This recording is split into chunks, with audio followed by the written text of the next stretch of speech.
Assalamu alaikum, wannan sune abubuwan da ake buƙata ma gwaten shinkafa. Da farko dai za a saka tukunya a wuta, sai a zuba manja. Manja dai yadda dai ba a son manja ta yi yawa, ba a so kuma ta kasa. Sannan sai ka dama kana da albasan ka yankakke, sai ka zuba albasan ka a ciki. Sai ka tabbatar da albasan ka ta soyu. Albasa kuma ana so in yi saboda albasa ai ita ce sa sai a soya albasa. Soya albasa ta yi da wai ta kai da wata. Da wani laushi dai.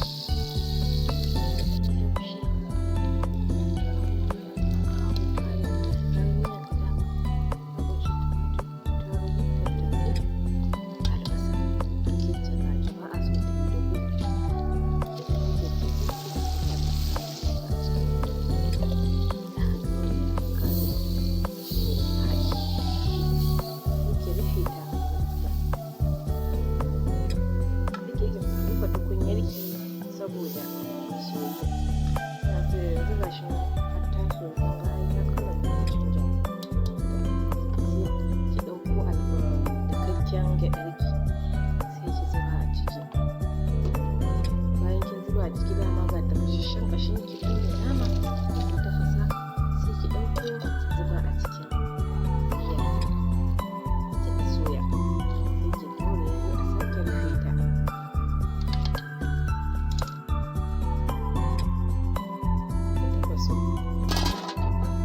Bayan ta ɗan tafaso sai a buɗe. Dama ya kamata na sa kifi na tun farko, amma saboda mantuwa ban saka ba. Kifin kuma ta farfasa ce, za ka iya amfani da tarwaɗa busassun kifi ce, za ka wanke ta, sai ki wanke ta uwar gida ki zuba ta a cikin gasasshen miyar ki da kika sa gyaɗa, sai a gauraya a rufe. Ɗan tafaso ga shi nan ta tafaso, sai a ƙaro ruwan nama, inda ruwan nama ma da na dafa ƙashin nan da shi, kuma ruwan nama zan ƙara saboda kun san ruwan nama ai tana sa zaƙin abinci. Wannan ruwan nama saboda ta sa gwaten mu yayi zaƙi. In gwaten ba zaƙi ai ba ta yi ba. Sai kuma ga sinadarin ɗanɗano na saka ta, saboda ba na son sa ta a gudaje. Ta sa'i ba ta narkewa, shi yasa muka ɗauko na daka kafin muke dafa zubawa. In kun lura abinci na yawanci nakan daka sinadarin ɗanɗano na kafin na zuba. Ga shi nan da alamun ruwan ya yi, sai mu ɗauko shinkafar mu da muka wanke, muka tsine ta, muka cire ƙasashen ciki, muka yaren yin faɗa, sai muka wanke ta, muka tabbatar ba ƙasa, sai a zuba ta a cikin tafasasshen ruwa. Ku tabbata ruwan ya tafasa kafin a zuba. Sai a gauraya ta sosai. In ya gaurayu, sannan sai in zo in ɗauka murfi na rufe ta, in bar ta ta tafaso. Ga shi ta tafaso nan ba ta gama nuna ba yanzu a haka, kuma da alamun ma ruwan ba za ta kai ba. Sai mu ɗauko wani ruwa, za a iya sa ruwa a ƙara mata sinadarin ɗanɗano, kuma akwai ruwan naman da ya rage, to ruwan nama I will encourage a sa ruwan nama. Sai a zuba ruwan nama a ciki, a ƙara mata ruwa, a rufe ta, a bar ta sake tafasowa har ta yi laushi. In kun lura kun ga ta fara laushi, ba ta gama laushi ba ko?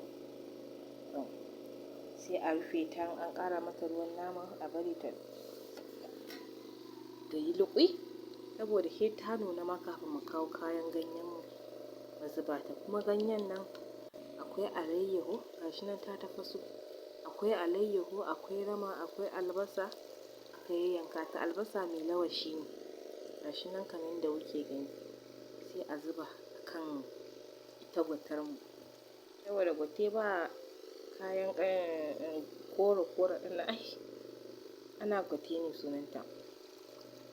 So yanzu kun ga dai muna zuba ganyen mu a ciki. Ganyen dama za ka tsine ta ne, ka yanka ka wanke ta fes, sai a sa ta a cikin gwaten, sai a yi mata gauraya na gaske, asalin gaurayawa, saboda su haɗe.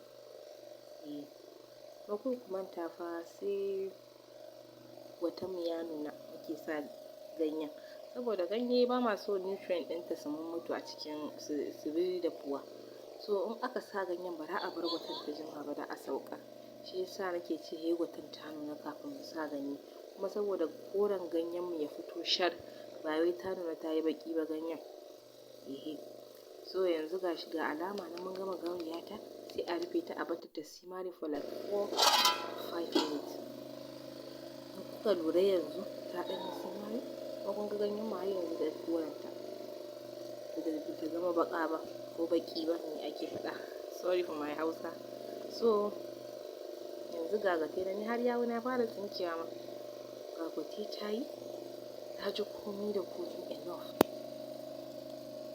So yanzu I will just say everybody should enjoy my gwaten shinkafa.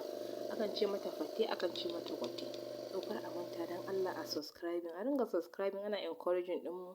Thanks for watching. Allah ya saka da alkhairi.